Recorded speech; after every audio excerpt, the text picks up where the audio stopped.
ഇന്നെൻ്റെ റിച്ചുക്കുട്ടൻ്റെ ഈ അക്കാഡമിക് ഇയറിലെ ആദ്യത്തെ സ്കൂൾ ഡേ ആണ് കേട്ടോ.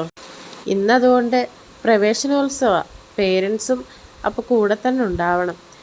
അങ്ങനെ ഞങ്ങൾ രണ്ടുപേരും കൂടി നേരെ സ്കൂളിലോട്ട് ചെന്നു. സ്കൂളിൽ ചെന്നപ്പം അവിടെ പ്രോഗ്രാമൊക്കെ തുടങ്ങാനെല്ലാം തയ്യാറായിട്ടിരിക്കുകയാണ് കേട്ടോ. അപ്പം മൈക്കിൻ്റെ എന്തോ പ്രശ്നം വന്ന് മൈക്കൊക്കെ ചെക്ക് ചെയ്ത് പ്രോഗ്രാം തുടങ്ങാനായിട്ട് എല്ലാവരും റെഡി ആയിട്ടിരുന്നു. ഒരുപാട് കുഞ്ഞു മക്കളുടെ പ്രോഗ്രാംസ് ഉണ്ടായിരുന്നു. അതിനകത്ത് ആദ്യം തന്നെ ഒരു കുഞ്ഞു മോളുടെ വെൽക്കം സ്പീച്ചായിരുന്നു. അത് കേൾക്കാൻ തന്നെ ഒരു പ്രത്യേക രസമായിരുന്നു. കാര്യം പറഞ്ഞാലും ഈ പ്രായത്തിലൊക്കെ കുഞ്ഞുങ്ങൾ ഒരു പേടിയില്ലാതെ ഇതൊക്കെ ചെയ്യുന്നുണ്ടല്ലോ.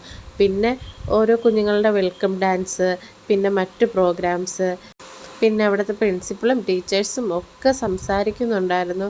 പിന്നെ കുഞ്ഞുങ്ങളെല്ലാം നല്ല സന്തോഷത്തെ ഡാൻസൊക്കെ കളിച്ച് സന്തോഷമായിട്ടാണ് കേട്ടോ ആ ഒരു പ്രവേശനോത്സവം ആഘോഷിച്ചത്. എന്നിട്ട് പിന്നെ റിച്ചുകുട്ടൻ കുറേ നേരം അവരുടെ പാർക്കിൽ കളിച്ചു കേട്ടോ. സ്കൂളിൻ്റെ പാർക്കാണേ. അപ്പോൾ ഇഷ്ടപ്പെട്ട എല്ലാവരും ഒന്ന് സബ്സ്ക്രൈബ് ചെയ്യണേ. മറ്റൊരു വീഡിയോ ആയിട്ട് കാണാം. Bye bye.